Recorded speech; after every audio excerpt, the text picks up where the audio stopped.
You didn't click this by accident. Something brought you here, right when your heart started losing hope. This is not a video. This is Allah calling your soul back into the story, because He knows you've been trying to survive something that was never meant to end you. 1. The chapter that feels like a curse is the one that will crown you. This isn't just a hard time in your life. This is the chapter, the one that makes everything else feel confusing. The one that makes you look in the mirror and wonder, what happened to me? The one where the people you trusted the most walk away without warning, where the things you prayed for, fasted for, begged for, don't happen. It's the chapter where you wake up and feel like something inside you is missing, where your chest feels heavy for no reason, where you try to smile for others but your soul feels quiet. It's the part of the story where you feel like you're slipping out of the life you thought you were building and into something you never asked for. But what if I told you this chapter wasn't a mistake? What if it was written precisely like this? What if the collapse was scheduled? The heartbreak was hand-picked, the delay was designed, and the pain was placed right where it needed to be? Because what you're calling a curse, Allah is calling a crown. He saw a version of you that wasn't aligned with what your soul was born for. He saw a life you were building that was slowly pulling you further away from the one He wrote for you. He saw the masks you were wearing just to survive, the fake smiles, the forced strength, the "I'm okay" replies when your heart was crumbling. And so, He interrupted it, not to punish you, but to unveil you. He allowed this chapter not to destroy you, but to stop the destruction you were silently doing to yourself. Because the person you were becoming before this pain wasn't the real you. It was the version shaped by people's opinions, the pressure to be strong, the guilt of letting anyone down. It was a survival mode version of you, polished on the outside, but privately exhausted. So Allah let it fall apart. He let the things you held tightly slip from your fingers. He let the people you thought were permanent reveal themselves. He let the dreams you chased so hard pause at the edge of your reach. And in that collapse, He left a whisper to your soul that said, "There's more, but you can't carry it like this." So He cracked the shell you had built around yourself, painfully, suddenly, lovingly, because that shell was never meant to last. That identity was never meant to define you. That life was too small for the light He placed inside you. And when Allah decides to show the world the real you, He'll start by removing everything blocking your own vision of who you are. Yes, it hurts. Yes, you're tired. Yes, you don't recognize your life anymore. But listen, this isn't where your story ends. This is where you begin. Every tear you've cried in sujood, every moment you've broken but still said, Alhamdulillah, every silent scream you never voiced to anyone was witnessed. Not one moment was wasted. Not 1 second was random. Not one pain was empty. This chapter is not a curse. It's a sacred undoing. It's the kind of chapter that makes the angels pause because they know what's coming next. It's the kind of chapter that feels like drowning, but ends with rebirth. The reason it hurts so much is because this is the part of your story where you finally stop performing for the world and start becoming for Allah. And yes, it feels like death. The death of who you thought you had to be. The death of the roles you were playing to survive. The death of the old expectations. But what's dying is not you.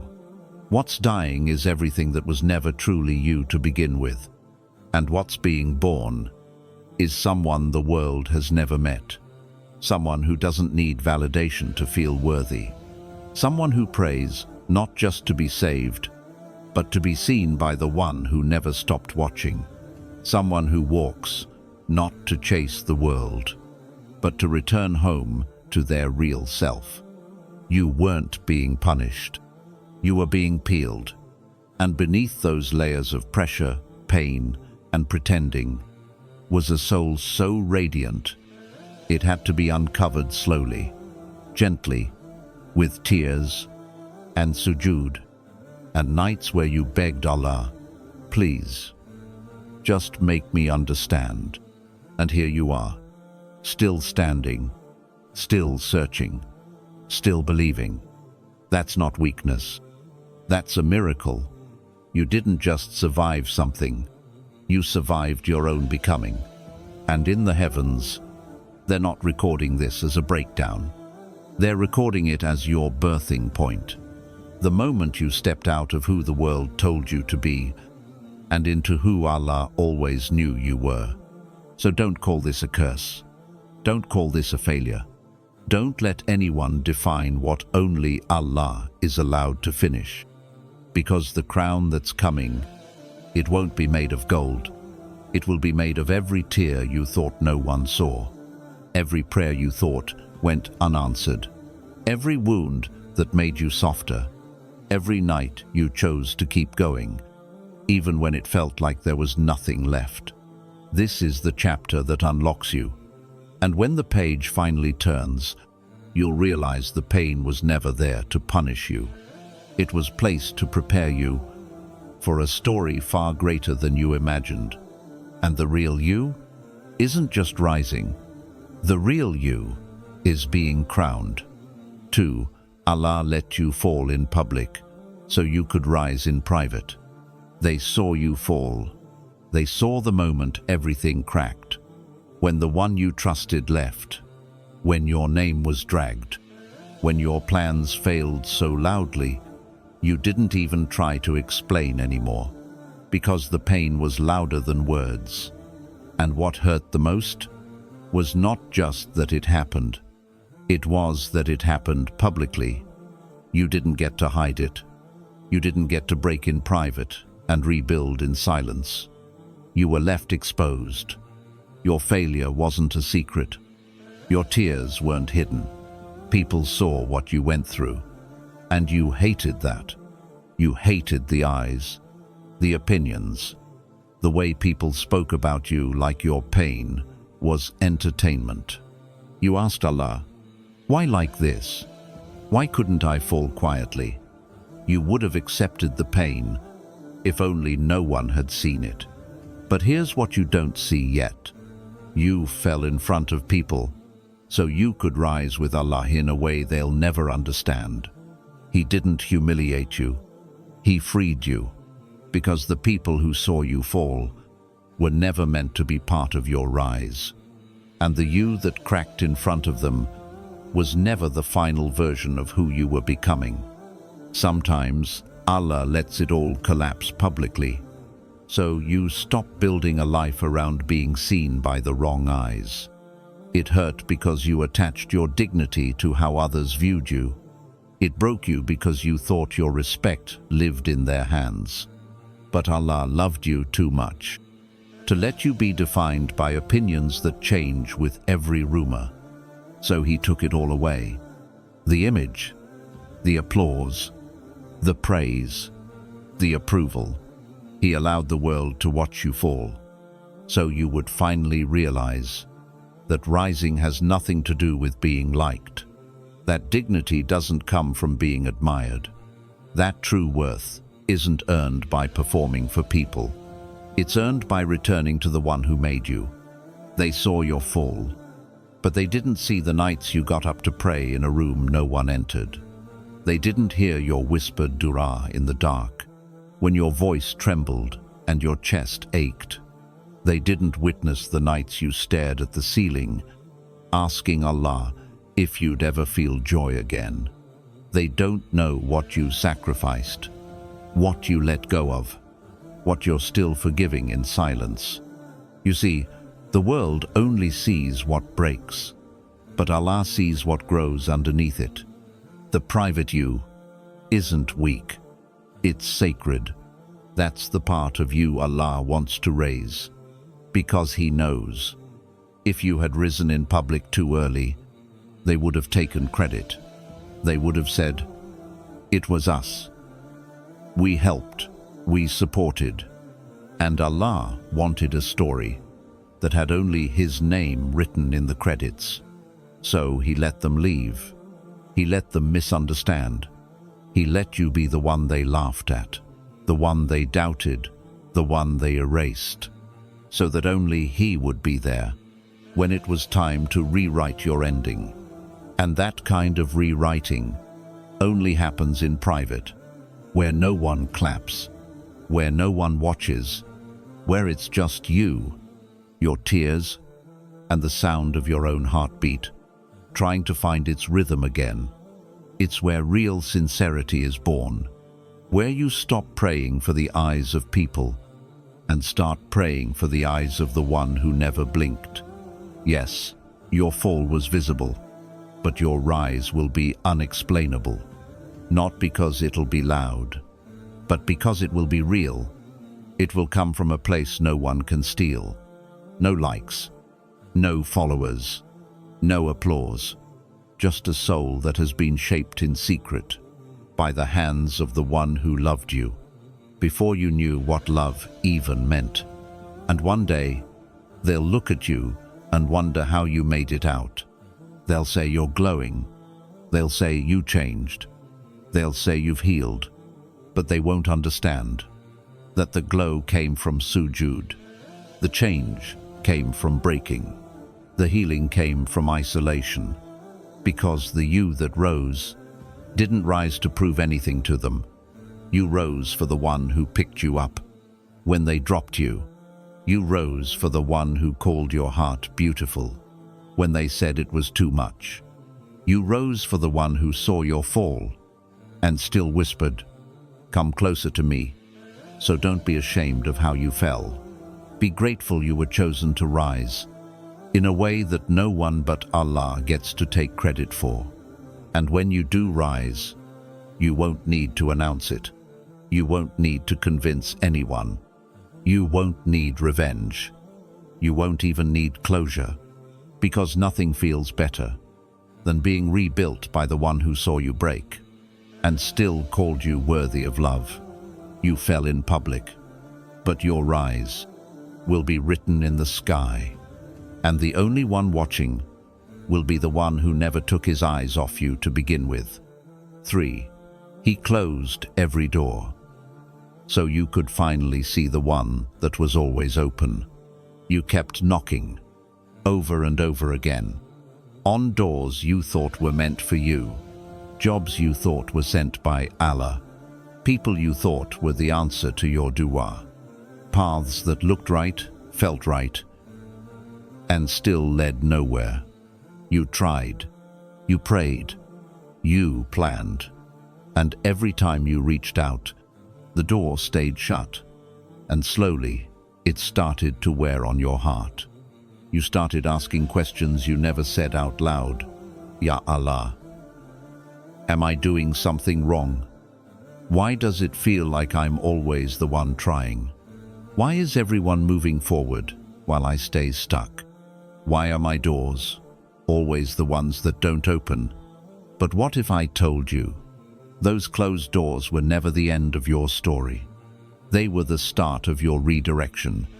Because sometimes, when you keep reaching for a door that won't open, it's not rejection, it's protection. It's Allah quietly saying, that door doesn't lead where you think it does. That blessing is dressed in beauty, but it's hiding poison.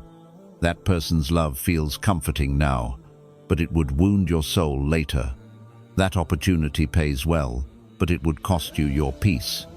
That place you're chasing looks like a home, but you'd lose yourself the moment you entered. Allah doesn't just close doors to test your patience. He closes them because He knows what's behind them. You don't. You only see the surface, the timing, the image, the illusion, but He sees the unseen.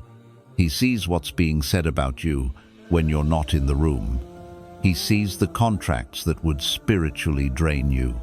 He sees the hearts you're begging for, that are not pure for you, not loyal to you, not even written for you. And sometimes, the delay isn't just about something better. It's about something truer, something that was always yours. But you couldn't see it because you were too busy chasing what was never meant to stay. So Allah lets it fall apart, not because He's punishing you, but because He's realigning you.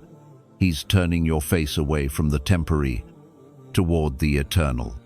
And the more doors you lose, the more clearly you begin to see the one door that never moved, never changed, never needed to be forced open. His door, the door that doesn't require status, or followers, or the perfect words. You don't need a title to enter it. You don't need to impress it. You don't need to knock 1,000 times hoping He'll hear. He's been open, always open. But sometimes we don't notice Allah until everything else is taken. We don't truly turn to Him until we run out of directions. Because if the job had worked out, you wouldn't have learned to say, Ya Razak, with tears. If the person had stayed, you wouldn't have found your worth beyond someone else's attention. If the plan had succeeded, you would have never discovered the plan that was already written for you before you were born. It hurts when doors close, but sometimes it's the only way Allah can clear the noise that's drowning out the sound of His nearness. And what's on the other side of His door isn't always what you wanted, but it's always what you needed. The kind of peace you can't find in people. The kind of security that doesn't vanish overnight. The kind of barakah that makes what looks small feel massive. The kind of love that doesn't ask you to change who you are, but reminds you of who you've always been. That's what happens when Allah opens His door.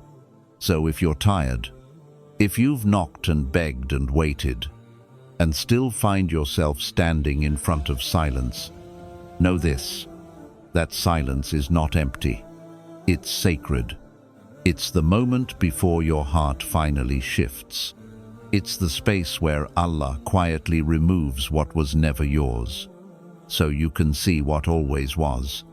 And maybe that's why the pain felt so sharp, because you weren't just losing opportunities. You were losing illusions, and illusions hurt to let go of. But when the illusions fade, you'll begin to see the real path. The one that doesn't close, the one that doesn't deceive, the one that leads straight to Him. The doors of people may lock, but the doors of your Rabb are never locked for the sincere. You don't need to chase them. You don't need to beg them. You just need to turn your heart back to the one door that was never shut in the first place. Because sometimes the only way to know where you belong is to be blocked from where you don't. And one day, you'll look back at every no, every closed door, every silence, and you'll whisper, Alhamdulillah, you knew what I didn't. You'll realize that what you called failure was Allah's greatest mercy. What you called delay was divine timing. What you thought was a dead end was actually a protected beginning. He closed every door so you could finally see the one that was never meant to be chased, only turned to. 4. What felt like abandonment was actually Allah's deepest trust in you. They stopped showing up. One by one, the people you thought would stay disappeared. The ones who promised they'd always be there went quiet. The ones you opened your heart to closed theirs. And the ones you thought you could call at your worst stopped answering when you were at your lowest. You didn't just feel lonely. You felt abandoned. And worse than the silence of people was the silence of Allah. Because you prayed, and prayed, and nothing changed. No signs, no comfort, no answers, just silence. You stood in the dark, wondering what you did wrong, wondering if you had been forgotten. You whispered into sujood with trembling breath, "Ya Allah, where are you? Why are you letting this happen to me? Why now? Why like this? Why does it feel like everyone, even you, left me behind?" But what if I told you that silence wasn't proof of abandonment? It was proof of trust. What if the distance you felt wasn't distance at all? What if it was divine closeness in a form your heart didn't recognize yet? You see, Allah doesn't just test anyone with silence. He reserves it for the ones He's inviting deeper, the ones He's drawing into a relationship that isn't built on signs, but on faith. The silence wasn't rejection. It was an invitation to grow. It was Allah trusting your heart to hold on to Him, even when your hands were empty. Because faith is easy when you feel Him, when the dua gets answered, when the doors open, when the signs are clear, when everything aligns perfectly. But real love, real trust, it's revealed when you feel nothing and still choose Him. That's what Allah was doing with you. He trusted that even in the void, you'd still whisper His name. Even in the silence, you'd still place your forehead on the ground. Even when the world walked out, you wouldn't walk away from Him. Because that's a love that isn't built on outcomes. That's a faith that isn't tied to blessings. That's a soul that doesn't just want the gifts, it wants the giver. And not everyone reaches that level. Not everyone is chosen to be tested like that. Some people only love Allah when life is sweet, when things are easy, when the heart is full. But you were loved enough to be entrusted with emptiness, because your soul was strong enough to carry it. Your heart was soft enough to still believe, and your tears were sincere enough to be heard. Even when you felt like no one was listening, Allah heard them. Every single tear, every breathless "Ya Allah." Every time you broke but didn't give up. Every time you felt alone but still said, "I know you're with me." That's not weakness. That's a level of spiritual strength. The world can't see, but the angels document with honor.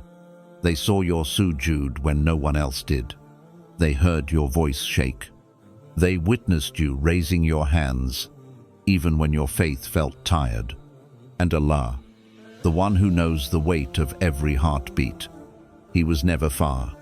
He was closer than ever. But closeness doesn't always feel like comfort. Sometimes it feels like fire. Sometimes it feels like breaking. Sometimes it feels like silence so loud it drowns every other part of your life. Because He was stripping you of the illusions, pulling you away from the people you thought you needed, freeing you from the attachments you didn't realize were chaining your heart. He removed the noise so you could hear what was underneath it.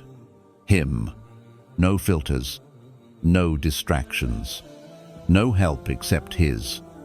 And when you cried at 2 a.m., alone in your room, thinking, "Nobody sees me," He did. When your soul cracked in sujood, thinking, "Maybe I'm too far gone," He was closer than your own heartbeat. When you felt ashamed for crying again, after promising yourself you'd be stronger, He didn't judge you. He held you, because your strength was never in not breaking. Your strength was in choosing not to walk away from Him after you did. So, don't confuse silence with distance. Don't confuse hardship with punishment. And don't confuse heartbreak with abandonment. What you felt as empty was actually a soul being recalibrated to its source. You were being reminded that No one can carry you like Allah.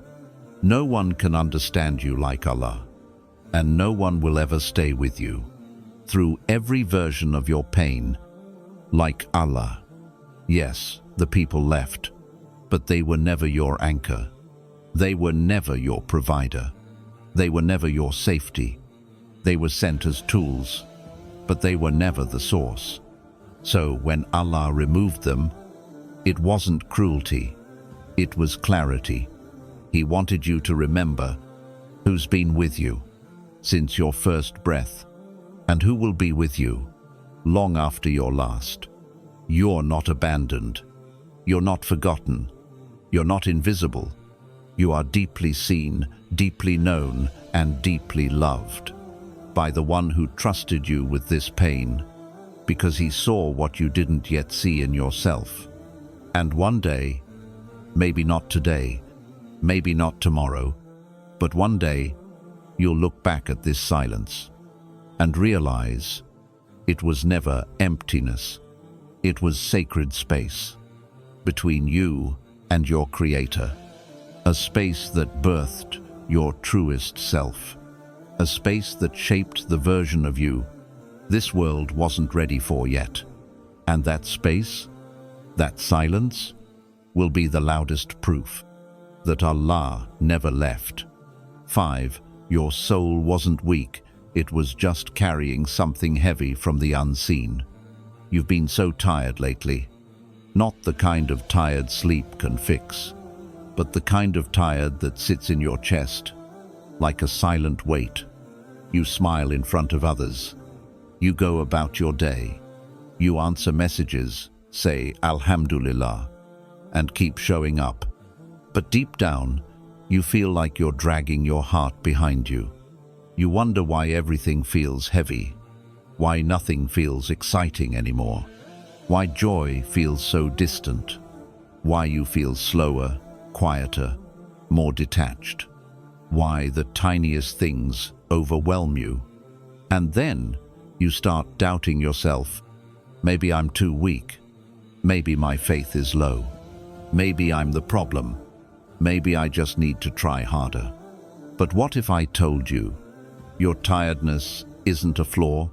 What if I told you you're not broken, you're burdened, not by laziness, not by failure, but by something much heavier, much holier, something unseen?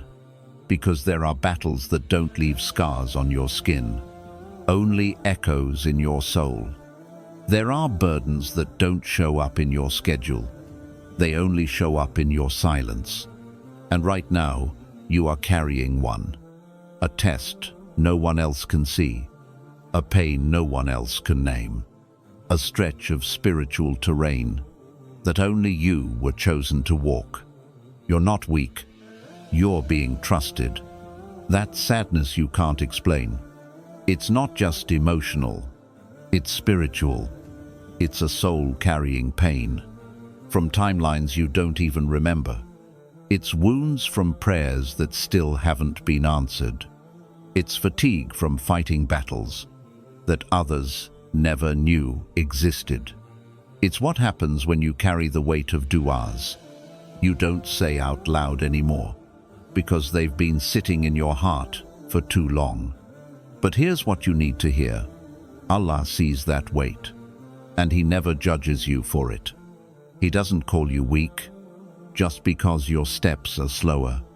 In fact, He records those slow steps as the most honorable part of your journey, because strength isn't how loud your faith sounds. It's how quietly you keep going when no one is clapping, not even yourself. And you've kept going, even when you didn't understand why, even when your chest was tight, even when sujood felt like the only place your soul could breathe, even when you questioned your own worth, but still whispered, Ya Allah, help me. That is not weakness. That is divine resilience. Your soul is tired, not because it's broken, but because it's in transit. It's between two versions of you, the one you've outgrown and the one Allah is preparing, and transitions are never gentle. They pull you in opposite directions. They make you feel unstable. They blur your sense of self. They quiet your passions. They exhaust your spirit. But the pain of transition is not punishment. It's a sign that something deeper is awakening inside of you, something that cannot be borne. In comfort, that weight on your soul is not random. It's the weight of everything you've seen and never talked about, the responsibilities you've carried without being thanked, the patience you've shown in places you should have walked away from, the boundaries you broke just to keep others happy, the nights you sacrificed your own healing to make sure someone else didn't feel alone. And most of all, it's the weight of becoming someone your past self would never recognize. That takes energy. That takes endurance. That takes a kind of inner work that only Allah sees. And He does. He sees the moments you push through the fog in your mind just to get one task done. He sees the way your hands shake while you're still choosing kindness. He sees how often you hide your tears just to be strong for others. He sees your exhaustion, not just from today, but from years of carrying everyone and everything. And yet, here you are, still standing, still trying, still holding on to Allah's name when nothing else feels steady. That's not weakness, that's worship, because your tiredness itself is a form of ibadah. Every sigh, every pause, every moment you choose not to give up is a verse in the story of your strength. You're not slow, you're sacred.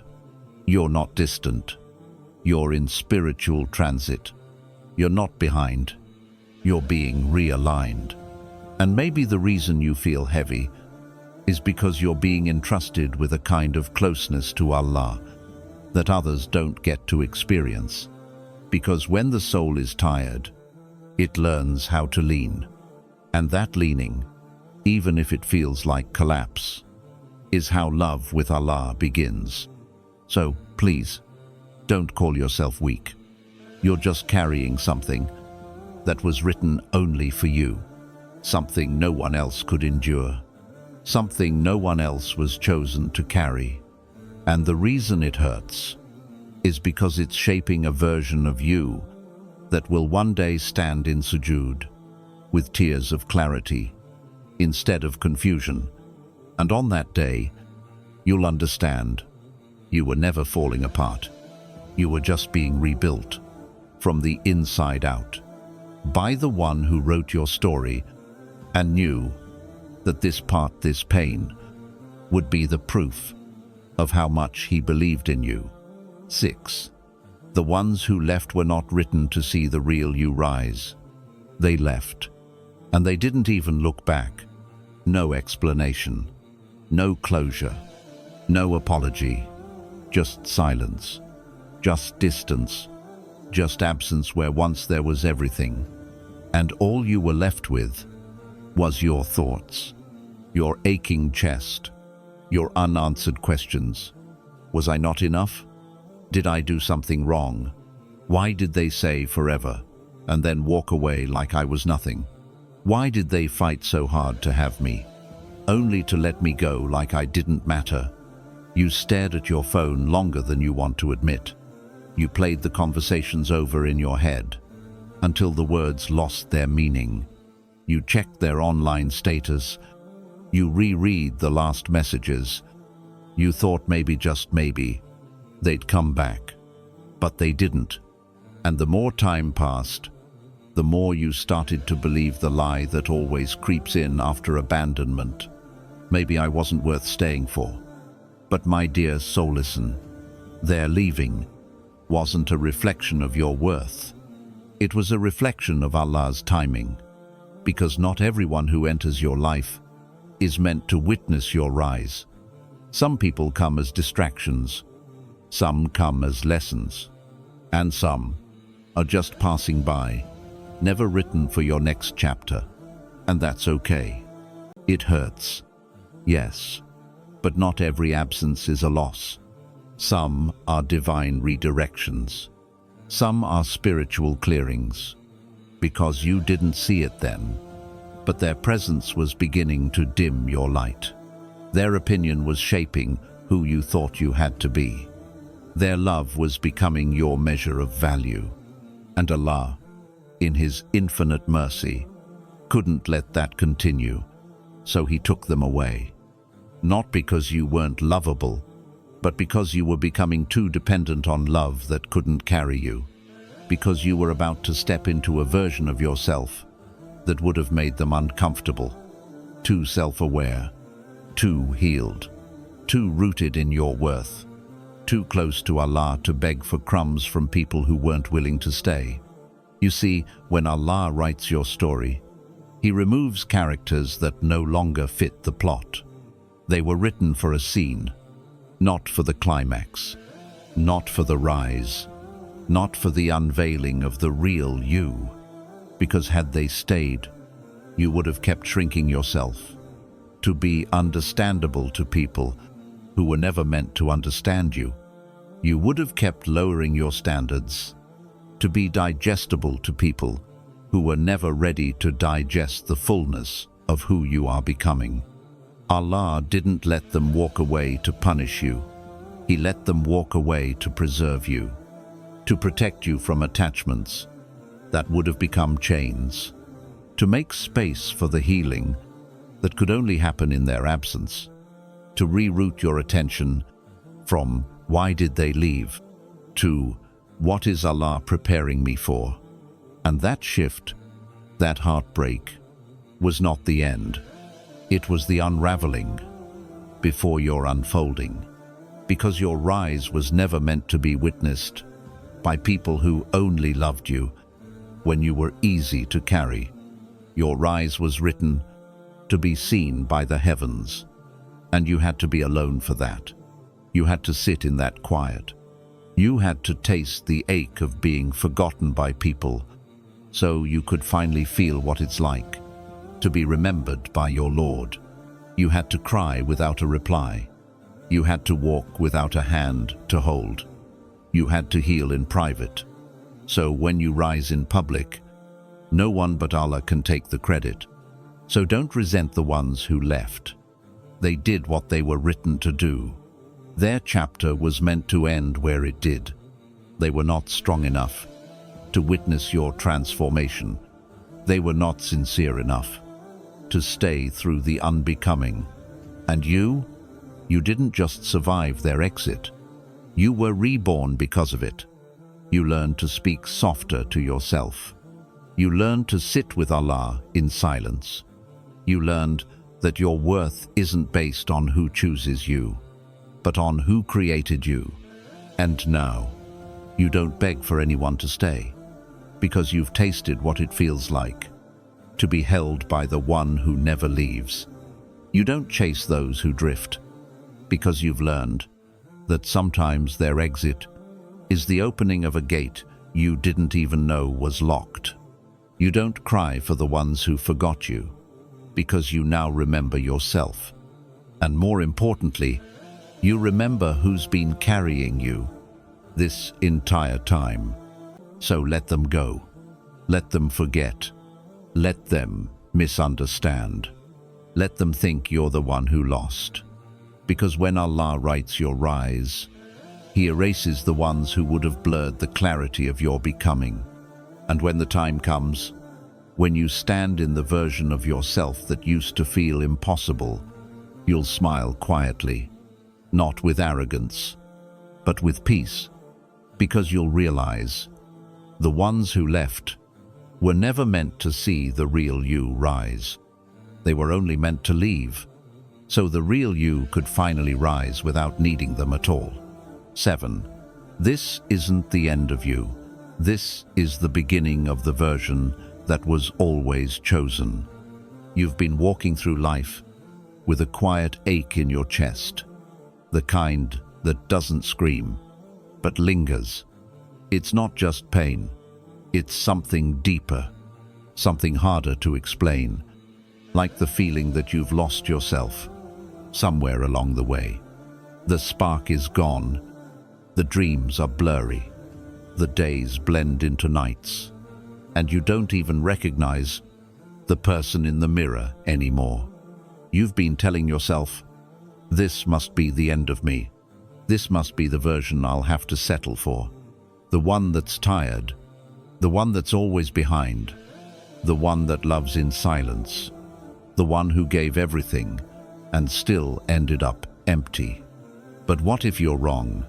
What if what you're calling the end is actually the birthing point of the version of you that Allah had always written to rise? What if the breakdown is how your soul clears space for the real you to finally enter the room? What if this isn't the end, but the sacred undoing of everything that was never meant to define you? Because the version you thought you were becoming, the one that was perfectly planned, carefully crafted, approved by the world, was never the full story. It was the trial version, the temporary shell, the draft written by expectations. And Allah, the author of your soul, just turned the page, not to end you, but to reveal you. You see, the real you isn't born in moments of comfort. It's born in the aftermath, after the rejection, after the betrayal, after the collapse, after the heartbreak that left you breathless. That's where the real version of you begins to breathe. Not the version they clapped for, not the version you edited to be liked, not the version you played just to survive, but the one that rises from the ashes with nothing but truth, faith, and silence that echoes with sincerity. You weren't buried, you were planted, and the darkness you're sitting in now, it's not a grave, it's a womb, a sacred space, where your soul is being reformed, realigned, reawakened. Allah didn't let you fall so you could disappear. He let you fall so you could become visible to yourself again, so you could shed the layers you picked up trying to belong, so you could finally stop pretending to be okay with being unseen, unheard, unchosen, so you could stand up, not as the version the world accepts, but as the version that Allah has always known. The one who cries in sujood, the one who still whispers, Alhamdulillah, when nothing makes sense. The one who breaks but breaks toward Allah, not away from Him. That version, that's the one that was always chosen. And maybe you don't see it yet, but everything that's falling apart is making room for that soul to rise. Yes, you lost people. Yes, you lost direction. Yes, you lost time. But none of that was wasted, because what you gained was the beginning of becoming. And beginnings are always messy. They don't feel magical. They don't feel like fireworks. They feel like sitting alone on the floor after crying so hard your body shakes, but still choosing to raise your hands and say, Ya Allah, I'm still here. They feel like waking up with heavy eyes, but still choosing to pray Fajr. They feel like making peace with your past, without needing to rewrite it. They feel like trusting that you're still loved by Allah, even if everyone else left. This isn't the end of you. The end would mean your story stopped growing, but you're still learning, still seeking, still reaching for Him. When the world gives you nothing to hold on to, you are not at the end. You are at the most sacred intersection of unbecoming and becoming, the part where your identity isn't tied to who you were for others, but to who you are to your Rabb. And that version of you, it's not weak, it's not lost, it's not broken, it's being rebuilt from the inside, brick by brick, prayer by prayer, tear by tear. And when the rebuilding is complete, when Allah reveals the version of you that had to be shaped in solitude, you'll understand why everything had to go quiet, why the people had to walk away, why the plans had to fail, why the strength had to fade. Because the version of you that's coming was never meant to perform. It was meant to lead, to guide, to speak without needing permission, to pray without needing comfort, to love without losing itself, and most of all, to rise, not in front of the world, but in front of the one who never stopped believing in you. So no, this is not the end.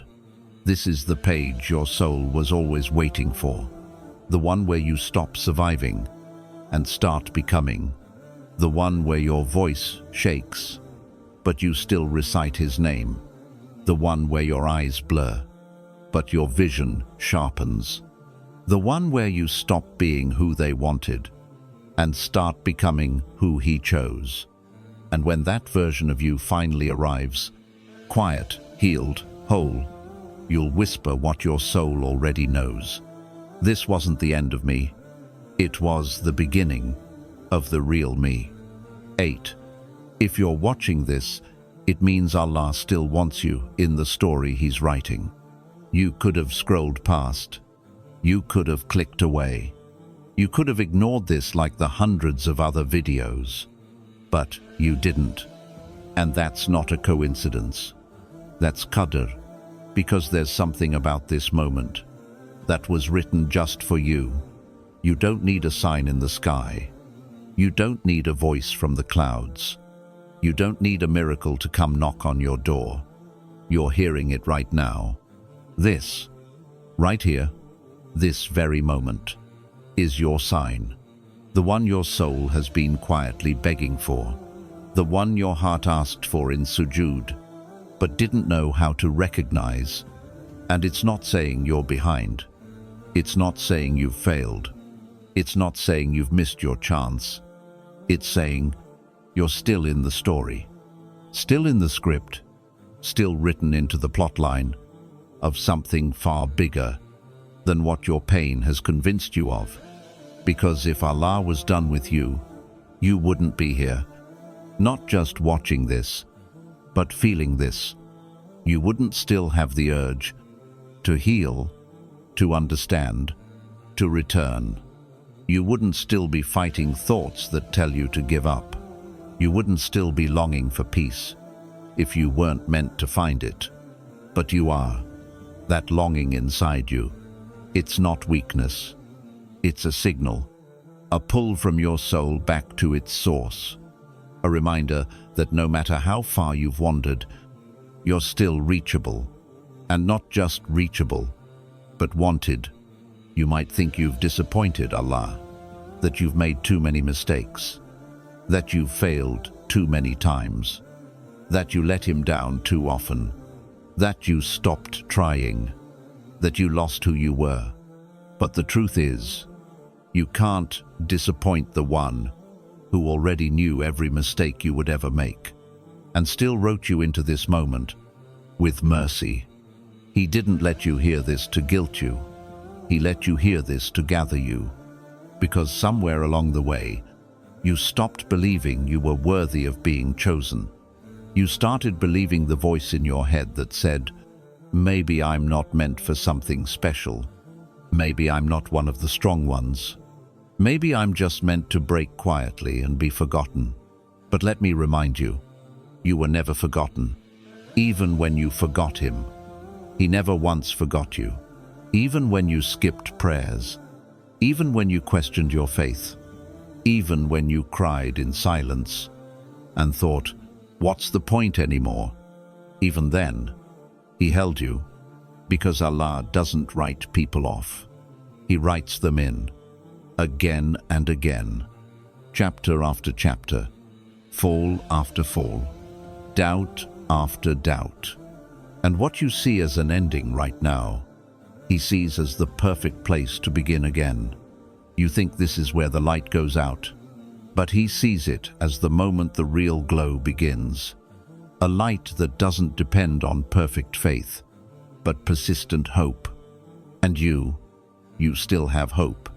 That's why you're here. That's why your soul didn't let you skip this message. That's why, despite all the pain, all the setbacks, all the silence, you're still listening. And that means something. It means Allah hasn't stopped writing you into His story. It means your soul is still valuable, still honored, still needed, still capable of coming back with even more light than before. He doesn't erase people who fall. He raises them, especially when they fall toward Him. So, even if you feel like the world has moved on without you, even if your du'as haven't been answered yet, even if your own heart feels distant from who you used to be, know this: you're not too far gone. You're not irrelevant. You're not disqualified. You're not erased. You are being refined. Because sometimes Allah delays the next chapter, not to deny you, but to elevate you, to give you time to rediscover who you are. When you strip away who the world told you to be, you thought your silence disqualified you, but that silence was where your heart finally had room to speak to Allah honestly. You thought your heartbreak ruined everything, but that heartbreak was how He emptied your heart of what wasn't written to stay. You thought your tiredness meant you were falling behind, but that tiredness is what kept you in sujood when the world gave you nothing else to lean on. You thought your sin ruined your story, but Allah's mercy doesn't work like the world's shame. He doesn't cancel you. He calls you. And if you're hearing this, then this is that call to return, to rise, to remember, not who you were in your highest moments, but who you are right now, in your brokenness, your confusion, your loneliness, and still worthy of divine love. This is the beginning, right here, not after you fix yourself, not after you pray perfectly, not after you stop crying. Now, in this exact state you're in, Allah still wants you in the story, not as a side character, not as someone barely hanging on, but as the one whose rise will remind others that it's never too late. So don't scroll away from this like it was just another video. This was written for you.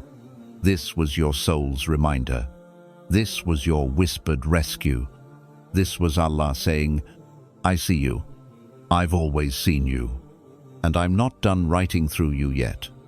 Before you close this video, take a breath. Not because everything is fixed, but because your heart is still beating through what should have broken you. And that alone is a sign. Allah hasn't forgotten you. He hasn't skipped your name. And He hasn't stopped writing. The hardest chapter of your life was never where your story ends. It's where the real you begins. So breathe again. Walk slower. Cry if you need to. But don't let go. Because the version of you that's coming is someone even your past self wouldn't believe was possible. And when that day comes, you'll look back at this pain and whisper, Ya Allah, it was all part of the unlocking